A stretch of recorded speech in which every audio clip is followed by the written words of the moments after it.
Retour sur le plateau et cette fois-ci on va parler de nouveau éducation et pour en parler cette fois-ci on va essayer de l'inclure dans le grand débat national parce que c'est à La Réunion mais c'est aussi dans le grand débat parce que je crois que les parents d'élèves comme les enseignants, comme les élèves auront sans doute beaucoup de choses à dire avec cette rentrée. On en parle dans le grand débat national.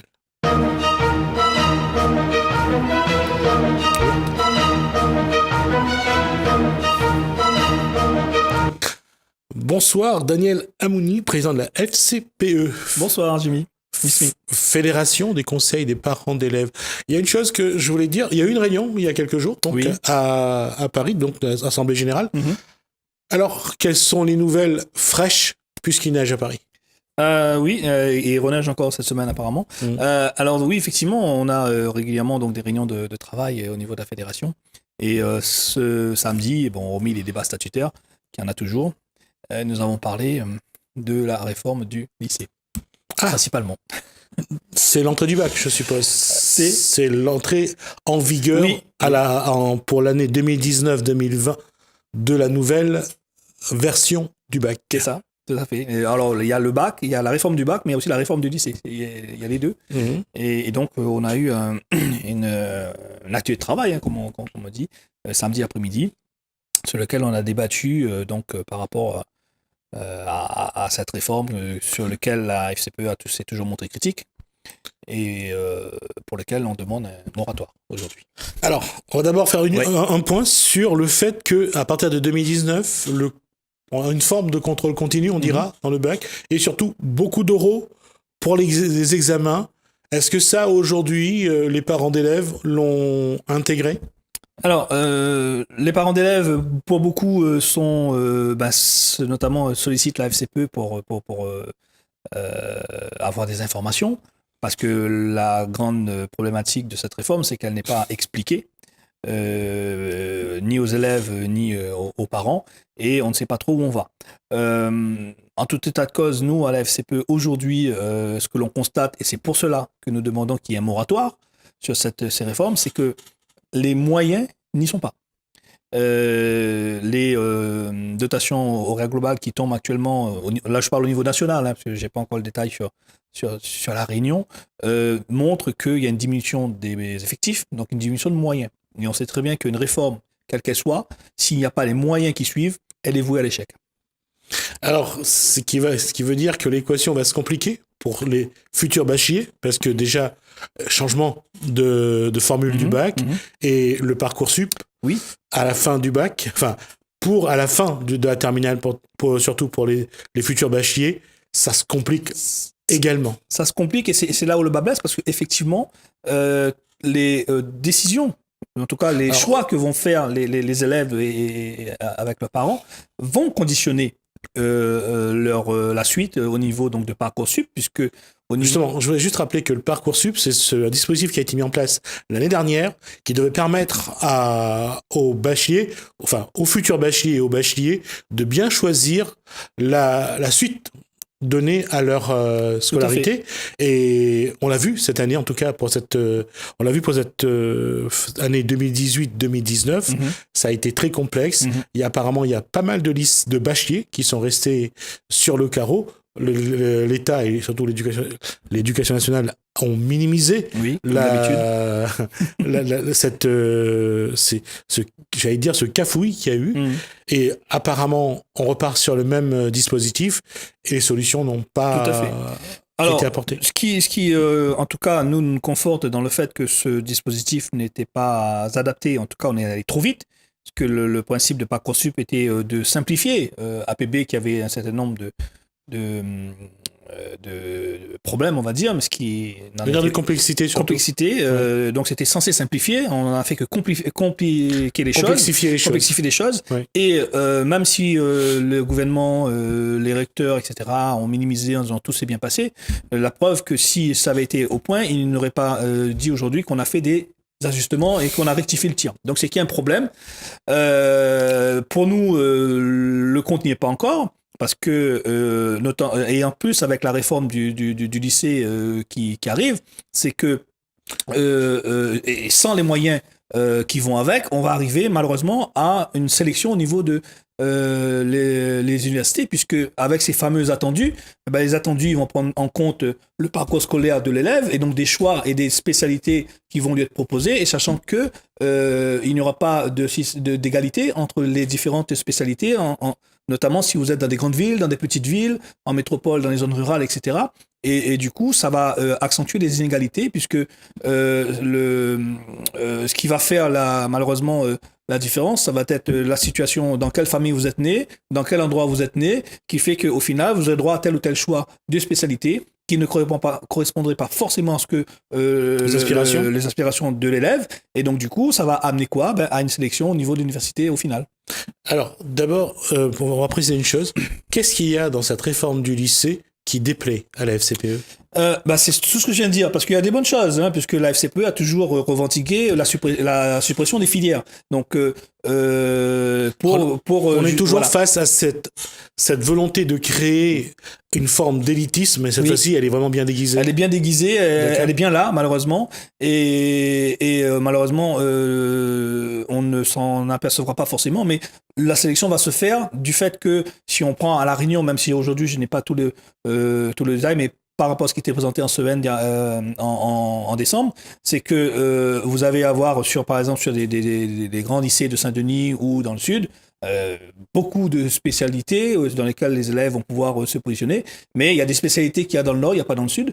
Donc un gamin qui veut faire musique par exemple, pour prendre le cas de la musique, s'il n'y a pas dans le sud, il faut qu'il vienne dans le nord. Et on sait très bien, en plus, avec le problème de circulation que l'on a, etc., les difficultés à suivre une scolarité lorsqu'on est du sud, de devoir venir dans le nord, et vice-versa. Donc, même s'il y a pas mal de spécialités dans ces grands établissements, il y a déjà une certaine sélection, quelque part, tout du moins, pas la possibilité pour tous les élèves de choisir la filière qu'ils veulent, et je ne parle pas des autres lycées où il y a encore moins de spécialités, même si aujourd'hui on nous dit oui, mais il y a ceux qui sont obligatoires, encore heureux que ceux qui sont obligatoires sont là, mais du coup il y aura certaines limitations dans le choix des élèves, et une inégalité du fait que si on est né à Saint-André, ou on est né à Saint-Denis, ou on est né à Saint-Pierre, etc., on n'aura pas les mêmes choix. Et au niveau national, c'est encore bien sûr plus flagrant entre les zones rurales et les zones urbaines. Ça veut dire internat ou pas? Ça peut vouloir dire internat, mais ça peut aussi vouloir dire non possibilité, non choix, puisqu'il n'y aura pas suffisamment de place dans l'établissement. C'est vrai qu'en créant une section dans tel lycée, une autre différente, c'est vrai que les places vont être chères. Tout à fait. Il faudra être vraiment très bon. Et là, finalement, on en revient à ce que depuis des années, les étudiants, les lycéens, les parents d'élèves luttent contre ça. C'est cette volonté d'avoir un système trop élitiste. Trop élitiste. Et puis, dernière chose dans cette réforme qui ne prend pas suffisamment en compte, c'est les nouveaux, entre guillemets, besoins. On parle de transition écologique, on parle d'écologie, etc. Mais on constate que même si le gouvernement prône la fin, entre guillemets, des filières reines comme les filières S et les filières mathématiques et scientifiques, rien n'est fait pour permettre aux élèves de s'orienter vers des filières écologiques, vers des filières ingénieurs. Il y en a, mais pas suffisamment. Donc du coup, là aussi, cette réforme ne prend pas en compte les besoins de demain, ne met pas en adéquation aussi la volonté de mettre en place une transition énergétique ou écologique avec des métiers au niveau des établissements, parce que ça voudrait dire recrutement de nouveaux professeurs, nouvelles filières, etc. etc. Et on n'y est pas. Daniel Amouni, la question, elle va être sans doute posée à un moment ou à un autre, puisque le grand débat dure jusqu'à la fin du mois de mars. On parle beaucoup des prix en métropole, on parle du prix du carburant, on parle du comportement des élus, mais on a l'impression quand même qu'on a oublié l'éducation dans ce grand débat. Oui, on ne parle pas beaucoup d'éducation, mais c'est vrai que ce qui a quelque part déclenché ce mouvement était le pouvoir d'achat. Mais aujourd'hui, je pense qu'on a dépassé ce cadre-là, mais dans notamment la fameuse note de cadrage du président, il n'y a pas le volet éducation. Et je pense que l'éducation devait être la priorité de la nation. Et pour avoir lu une partie de la lettre, parce qu'elle est très longue et que j'ai pas été au bout, je le reconnais. Moi, je l'ai pas lu. On parle beaucoup d'économie, on parle surtout des petites choses qu'il faut arrondir ou redresser, mais on ne voit pas un projet de fond, y compris quel que soit au niveau économique, au niveau de l'éducation ou autre. C'est une impression, ou même à niveau de la SCPE, on a l'impression que c'est du babillage, c'est un petit peu se donner l'impression qu'on discute de quelque chose. En tout cas, nous, au niveau de la FCPE, nous avons pris un petit peu, on va dire, le taureau par les cornes. C'est qu'aujourd'hui, on peut dire, renoué le dialogue avec le ministère de l'Éducation, puisque ce gouvernement avait pris l'habitude de décider par eux-mêmes, dans leur coin, tout seul, etc. Donc aujourd'hui, on a réussi, je dirais presque, à imposer des réunions régulières entre la FCPE et le ministère de l'Éducation pour pouvoir parler d'éducation. Parce qu'effectivement, ailleurs, on n'en parle pas beaucoup, et notamment dans ce fameux débat, je ne vois pas trop où est la place de l'éducation là-dedans. Et on a le sentiment que, comme jusqu'à présent ça s'est fait, c'est que il n'y a pas de vision à long terme. Il y a des petites mesurettes qui sont prises à droite à gauche. Il y a des effets d'annonce. On a un ministre, comme son gouvernement, qui est un ministre qui communique beaucoup, donc qui fait beaucoup de communication, qui fait beaucoup d'annonces, mais on ne voit pas encore le résultat concrètement dans les différentes, dans la politique de l'éducation de manière générale. Par ricochet, on regarde à la Réunion, la situation reste plus ou moins la même. Problème de calendrier, cette année rentrée le 28 janvier, alors que d'habitude c'était une semaine avant, donc vers le 21. Est-ce que ça, c'est une bonne chose ou pas une bonne chose? Est-ce qu'encore une fois, revoir le calendrier? Parce que la question de la chaleur dans les classes, elle va se poser au moins jusqu'à la fin du mois de mars. Tout à fait. Alors déjà pour moi, il y a quelque chose qui me frappe tout le temps, c'est qu'on parle de rentrée. On doit être, je crois, le seul département à avoir 2 rentrées scolaires dans la même année.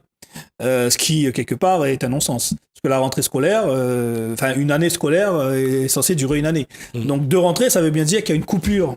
À un moment donné, il y a des grandes vacances et que si le recteur prend la peine aujourd'hui de se déplacer pour aller dans une école comme si c'était la rentrée, et quelque part, ça veut bien dire que on est vraiment un peu à part par rapport aux autres départements au niveau national. Et pour moi, c'est un problème de parler de rentrée. C'est un problème de 2 sur 2 points. 1, est-ce que il faut se plier aux politiques qui demandent est-ce qu'on rentre plus tard parce qu'ils n'ont toujours pas trouvé de solution pour les classes primaires, si ce n'est que des ventilateurs dans les classes. Pour les collèges et les lycées, là c'est un peu différent parce que le département et la région pour les lycées et le département pour le collège mettent en place des systèmes vraiment pour maintenir une classe à une température agréable. Mais la coupure entre le 19 décembre et le 21, déjà, c'est 1 mois de coupure. C'est 1 mois de coupure. C'est énorme. On ajoute une semaine de plus, reprendre. C'est pour ça qu'on dit que c'est une rentrée. Oui. Est-ce que combien de temps a besoin le cerveau humain pour se remettre dans le rythme, pour repartir? Il faut surtout repartir sur un second trimestre tronqué, alors que les partiels pour les universitaires auraient dû être faits en décembre. Avec les problèmes de manifestation sociale, ça a été reporté. On a l'impression qu'il y a beaucoup de tâtonnements et que cette direction régionale de l'éducation nationale, elle a du mal à trouver des solutions. Aujourd'hui, malheureusement, on ne trouve pas de solution parce qu'on bricole. Nous, ça fait des années, la FCPE a toujours cohérente depuis malheureusement trop longtemps, et je pourrais dire 20-30 ans même, on parle toujours des mêmes choses, parce qu'on ne veut pas réfléchir à trouver les vraies solutions, parce qu'on est toujours à vouloir dire qu'il faut absolument se caler sur le calendrier national, ce qui n'est pas possible. Même là, c'est pas cohérent. Oui, c'est pas cohérent. Quand on regarde, la coupure, elle est trop longue entre le 19 et le 21. 15 jours en métropole. Et de moitié en métropole. Voilà. Le problème, ça voudrait dire une rentrée vers le 7-8 janvier, ce qui est un non-sens. Mettons vers le 15 oui. À la mi-janvier, ça permettrait, ce n'est que 2 semaines, mais ça permettrait quand même aux élèves, aux parents, aux enseignants de s'aligner vraiment sur le... Oui. Et surtout pour les futurs bacheliers réunionnais, de ne pas être en retard, surtout sur le dispositif Parcoursup. Oui, tout à fait. Mais ça ne résoudra pas le problème parce que janvier, c'est l'un des mois les plus chauds, hein, on le constate. Même si la période estivale, on va dire, commence novembre, hein, et ça va jusqu'à mars, voire avril parfois. Mais janvier, on le constate encore là. D'ailleurs, à une époque, effectivement, on a voulu rapprocher la rentrée du 15, voire le 21. Voilà. Il y a une époque, c'était monté parce que jusqu'au 15, si je ne me trompe pas. Mais on a fait machine arrière parce que les élèves ont manifesté notamment contre la chaleur dans en les classe, classes. etc. Mais bon, la vraie raison, elle est économique. Oui, elle est bien sûr. Parce que le tourisme à La Réunion est devenu très affinitaire. C'est un tourisme affinitaire à La Réunion. Ça fait marcher les structures d'hébergement, de restauration. Et c'est vrai que si on recule de 2 semaines, ça permet de mieux faire vivre l'économie. Ce qui pour moi n'est pas choquant, puisque si on prend au niveau national, les vacances riment avec été. Les vacances riment avec chaleur, les vacances riment avec plage, etc. Et nous ici, les grandes vacances, c'est pareil, c'est l'été, c'est janvier. Donc on ne peut pas avoir le même calendrier scolaire que ceux qui sont dans l'hémisphère nord. On oublie que nous, on est dans le sud. On n'a pas... Alors dans ce cas, pourquoi pas se décaler carrément par rapport à la métropole, ce qu'il y a en Polynésie. Tout à fait, mais pas que en Polynésie, c'est ce qu'il y a aussi au niveau des écoles françaises étrangères qui sont en Amérique du Sud, qui sont en Chine, etc. Et même à Maurice. Je veux dire, la rentrée elle se fait sur l'année, l'année scolaire se fait sur l'année civile avec une rentrée en mars, de janvier à voilà, alors peut-être pas de janvier, mais oui, de janvier à décembre. L'école c'est sur 10 mois. Oui, on va dire donc de février à décembre ou de mars à décembre. Ouais. Ce qui nous permettrait de respecter, puisqu'aujourd'hui tout le monde s'accorde à dire que le bon rythme pour les élèves, c'est 7 semaines de cours, 2 semaines de repos, 7 semaines de cours, 2 semaines de repos. Donc nous, on met ça en place depuis le mois d'août, mais avec une grosse coupure en plein milieu d'un trimestre, comme tu l'as dit tout à l'heure, c'est-à-dire qu'on commence le deuxième trimestre, on s'arrête, on reprend le trimestre, mais en fait, quand on reprend le trimestre, on reprend tout ce qui n'a pas été fait, tout ce qui a été oublié par les élèves au premier trimestre, et donc on repart quasiment à zéro. Ce que disent certains enseignants, c'est qu'on est obligé de reprendre. Puisque, tout à fait. Voilà, et donc du coup, c'est préjudiciable à l'apprentissage de nos enfants, et d'autant plus que les apprentissages, la base, c'est le primaire. Et aujourd'hui, en fin de compte, on a un calendrier qui justement est fait pour ceux qui passent le bac, parce que une partie vont faire les études en métropole. Je rappelle quand même que sur la majorité des étudiants, sur les 10 ou 15 000 élèves qui ont le bac, il y en a à peine 2 000, voire 3 000, grand max, qui partent. Donc on a un calendrier qui est fait pour une minorité d'élèves qui partent sur la métropole. La majorité des étudiants les élèves qui gagnent le bac restent à La Réunion parce que nous avons des filières en BTS, à l'université, les écoles sanitaires, etc., sociales et tout. On a quand même une certaine diversité. Il en manque peut-être, il faut peut-être en développer plus, mais on a quand même pas mal d'offres à La Réunion. Donc aujourd'hui, dire qu'il faut se caler sur le calendrier scolaire est pour nous un non-sens, une aberration, et parce que on parle beaucoup de la chaleur, mais il n'y a pas que ça. Il y a les vacances, il y a le rythme de nos enfants, le fait que nous sommes tout simplement dans l'hémisphère sud, avec donc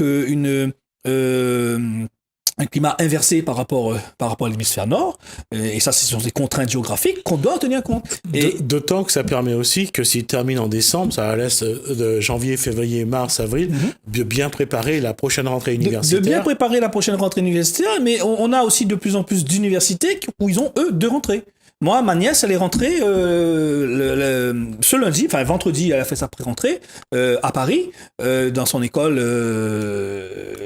Il y a une rentrée en septembre, octobre, et elle fait partie de ceux qui rentrent là. Donc, il y a aussi aujourd'hui les universités qui s'adaptent, puisqu'aujourd'hui, on travaille beaucoup, donc on travaille uniquement par unité de crédit.